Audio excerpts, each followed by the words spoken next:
Olá, eu sou o Renato Coelho e nesse vídeo aqui eu vou mostrar como você trabalha com as listas dentro do Python. São uma das principais estruturas de dados e entender como é o funcionamento das listas, como você faz a interação para poder manipular os dados existentes nessas listas é fundamental para quem está iniciando na linguagem Python. Como é uma das principais estruturas de dados da linguagem, eu enxergo como um dos itens mais importantes para quem está iniciando na linguagem aprender.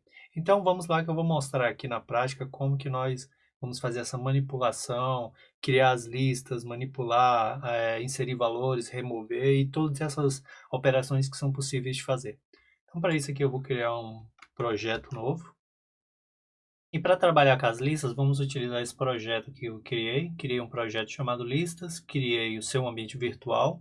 Aqui dentro eu adicionei um arquivo app.py, que é onde nós iremos executar todos os testes aqui. E o primeiro passo aqui, criar uma lista, é algo muito simples. Então a gente pode criar, por exemplo, lista igual e adicionar o colchete. No caso aqui, o colchete é responsável por poder criar a lista, mas também você pode utilizar o lista igual a list, que ele também você consegue criar uma lista e aqui dentro você passa os atributos. Mas no caso aqui eu prefiro trabalhar com os colchetes, que acaba ficando mais objetivo. Então, por exemplo, se eu quiser criar essa lista aqui ó, com valores de 1 a 5, ela vai criar essa lista e o interessante aqui é que além dos elementos existentes dentro da lista, também existe o index. Lembrando que o index ele sempre inicia em 0, 1, 2 até a quantidade de itens que tem na lista. Então, por exemplo, a posição é sempre o número do item na sequência menos 1.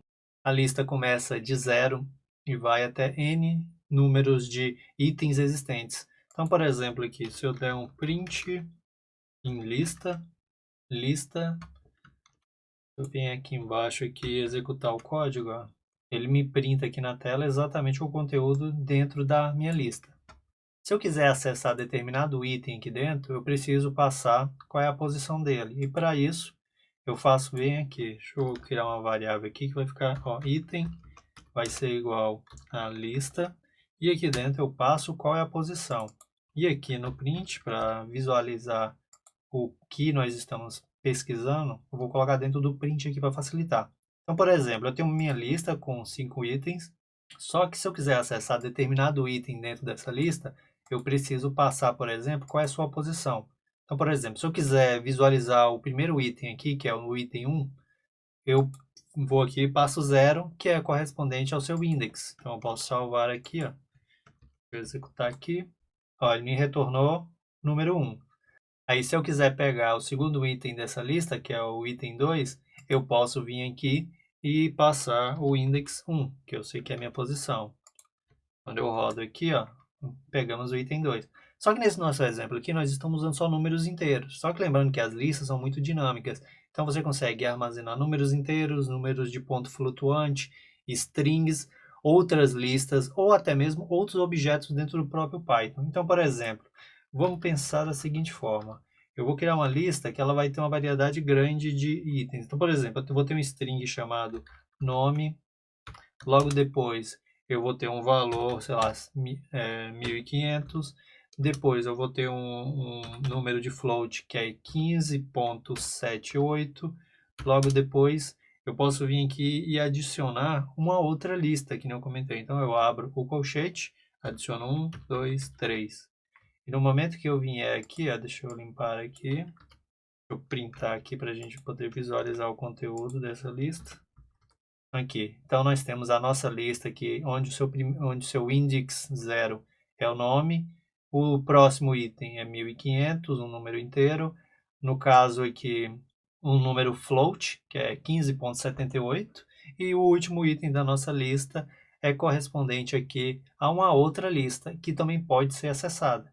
Se eu quiser acessar dentro dessa nossa lista, que é o último item da lista principal, eu posso passar qual é a posição do item que eu quero pegar e qual é a posição da lista que eu estou consultando, que seria esse segundo nível. Para isso, eu seguiria a mesma lógica do outro. Eu vou criar uma variável aqui, item.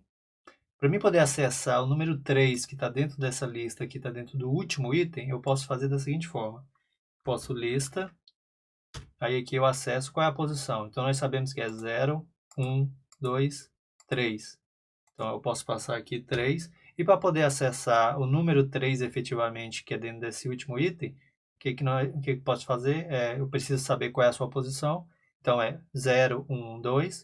Então, eu posso vir aqui, ó, abrir um colchete aqui, adicionar um novo colchete e passar o item 2. Então, no momento que eu printar aqui o resultado obtido, o que vai acontecer? Que ele vai, ó, ele retornou para mim exatamente a posição dessa lista. Então, isso aqui é uma maneira de você fazer o acesso a determinados itens quando você tem listas com vários níveis. Então, você tem a lista principal, você pode ter lista dentro de listas, e dentro dessas listas você também pode ter outras dimensões, digamos assim. E outro ponto interessante, que nesse nosso exemplo aqui, nós utilizamos como para consultar o último item dessa lista, que é o último componente dessa lista principal. Por exemplo, aqui eu passei a posição 3, mas para mim acessar o último item aqui, eu não necessariamente preciso passar a sua posição. Por quê? Você concorda comigo que se você for trabalhar com a lista dinâmica, toda vez que você for pegar o último item dela, você sempre precisa fazer a identificação da quantidade de itens e saber o último item é o número de itens da lista menos um. Só que para você fazer de uma maneira dinâmica e não ficar se preocupando com esse detalhe, ao invés de eu passar qual é a posição do último item da lista, eu posso passar aqui, ó, menos um. Aí o que que acontece? Ele vai automaticamente por buscar o último item dessa lista.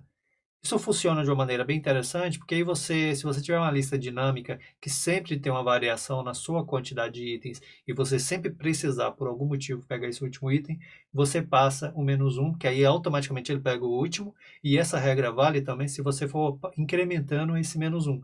Então, por exemplo, se eu quiser pegar o antepenúltimo, eu coloco menos 2. Se eu quiser pegar o antes do antepenúltimo, então eu pego o menos 3 e assim sucessivamente. Com o menos um, você sempre vai pegar o último item da sua lista. Então, nesse caso aqui, ó, eu tirei 3, que seria a posição do nosso item, e coloquei menos um. Vamos visualizar aqui, ó, se ele retorna para a gente o mesmo resultado. Retornou. Uma coisa interessante também é a possibilidade de você fazer a contagem de itens de uma lista. É algo muito simples, mas é interessante muitas vezes quando você está trabalhando com listas que tem uma variação e você, por algum motivo, você precisa registrar essa informação em algum lugar. Eu vou criar a variável quantidade aqui. E para mim poder saber a quantidade de itens de uma determinada lista, eu utilizo esse método aqui, que é o len. E aqui dentro eu passo a lista. Então, o que ele vai fazer? Ele vai me retornar a quantidade de itens existentes dentro dessa lista. Então, posso vir aqui salvar. Vou rodar aqui, ó. Perfeito. Ele me diz que existem 4 itens dentro dessa lista. Então, a gente tem o nome, 1500, o número 15.78 e uma lista com 3 elementos. Nesse caso aqui, se eu quisesse saber, por exemplo, qual é a quantidade de itens dentro dessa lista que está no último item, eu posso seguir aquela mesma lógica. É só adicionar os colchetes aqui e coloco menos um. Quando eu rodar o código aqui, ele vai acessar esse último componente e vai contar para mim a quantidade de itens nessa lista que está, digamos, numa segunda dimensão. Então, posso vir aqui, ó, rodar novamente, e agora ele mostra. E o último item aqui, que é uma lista, ele contém 3 elementos, conforme está aqui. Outra coisa interessante também é a possibilidade de você adicionar itens em uma lista. Então, nesse caso aqui, nós vamos utilizar um método chamado insert, para a gente poder adicionar. E o que acontece? O insert funciona da seguinte forma. Deixa eu replicar aqui essa lista aqui embaixo, que vai facilitar. Se nós visualizarmos aqui, nós temos 4 elementos dentro dessa lista, mas se nós precisarmos adicionar um novo item, a gente vai utilizar o seguinte método. A gente pega a lista em questão, digita ponto e coloca insert. Aí o que é passado? Primeiro a gente passa qual é a posição que nós iremos adicionar e logo em seguida qual o item que vai fazer parte dessa lista. Nesse caso aqui, nós vamos fazer o seguinte, nós vamos adicionar na posição 0 um novo item aqui. Para isso, eu digo qual é a posição index, então no 0, espaço, e aqui eu passo. Então, vamos botar aqui um teste, por exemplo. Vocês verão aqui como que será o comportamento desse método. Então, no momento que eu rodar aqui, o que aconteceu? Na lista original, a gente tinha nome, 1500 e os demais valores. Quando eu venho aqui e utilizo esse método insert, passo qual é a sua posição e o que ele vai adicionar, o que acontece? Ele desloca todos os itens para os índices seguintes. Então, como eu coloquei adiciona no índice 0, o que vai acontecer? Ele não vai substituir o nome. Ele vai adicionar no índice 0 e vai deslocar para a direita todos os demais atributos dessa lista. Mas isso aqui não se limita só a você adicionar. Que nem, por exemplo, se você quisesse adicionar esse item aqui ao final, você poderia pegar aqui e passar qual seria a posição. Então, por exemplo, eu tenho aqui 0, 1, 2, 3. Eu poderia passar aqui e adicionar esse novo elemento ao final da lista. Então, ó, se eu vier aqui, ó, ele adicionou lá no final. Então, esse aqui é para você poder inserir novos itens dentro dessa lista, escolhendo uma determinada posição. Algo interessante aqui também é nós podemos fazer a remoção de itens. Existem duas maneiras, existem dois métodos para isso. O primeiro, você fazer a remoção de um item pelo seu index, e outro método que tem aqui é você fazer a remoção pelo item em si, pela chave. Então, nesse caso aqui, a gente, essa mesma estrutura aqui, e para poder fazer a remoção primeiro pelo index, a gente utiliza o método pop. E esse método pop, a gente só precisa passar qual índice nós gostaríamos de remover.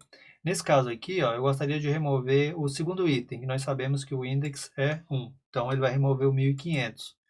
Então, no momento que eu salvar aqui, ó, automaticamente aqui, a nossa lista original tinha 4 elementos. Eu quis remover o item 1, então ele foi lá e removeu pelo index. Então, nós temos o nome, 15 e a lista de 1 a 3 aqui. Se eu quisesse remover da minha lista o item 1, é só passar o 0 também, que aí posso vir aqui. Beleza, já fiz a remoção. E o outro método aqui que é possível, você fazer a remoção pelo item em si. Então, ele vai pesquisar dentro da lista se existe aquela chave que você passou e faz a remoção. E o método para poder fazer isso é o seguinte, é o remove.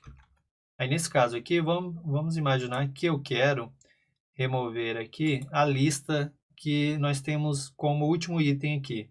Então, o que eu vou fazer? Eu vou passar aqui, 1, 2, 3, e vamos executar aqui.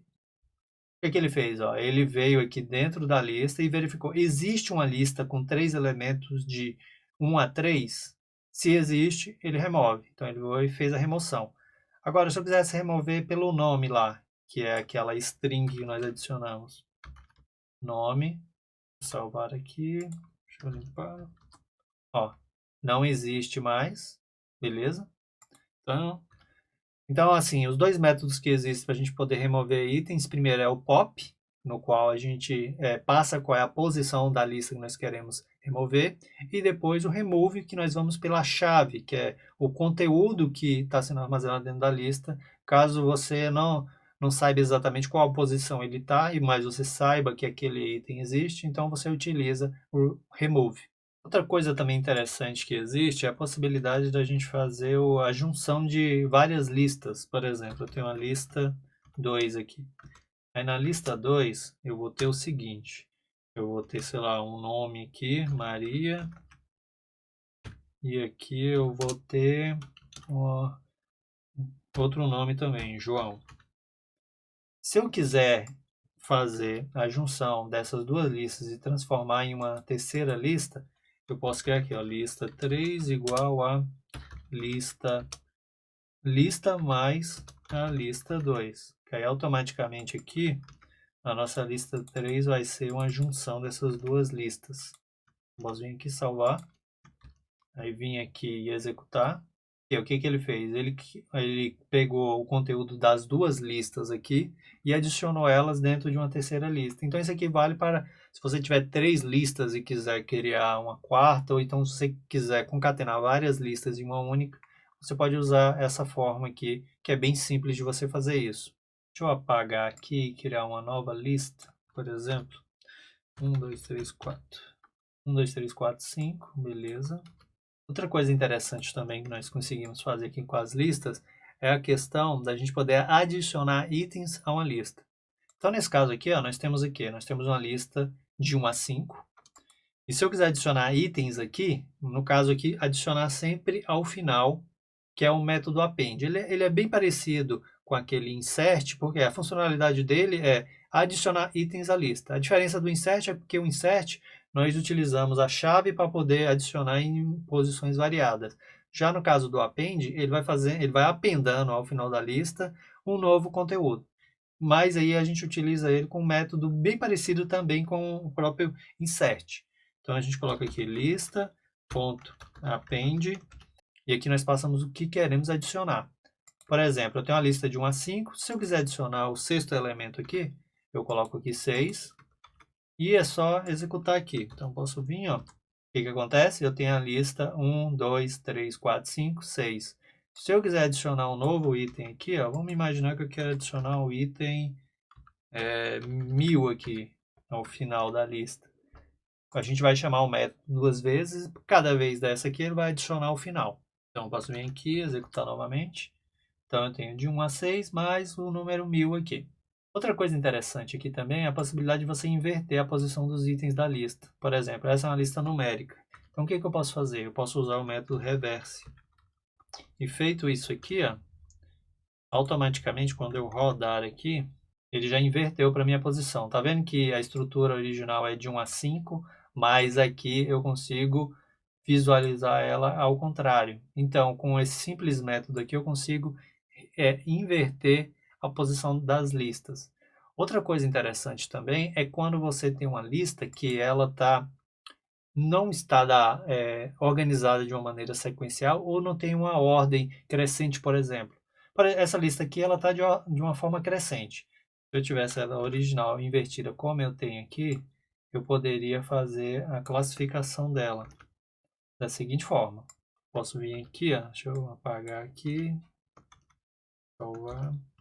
Ó, minha lista aqui está invertida, desde a sua origem.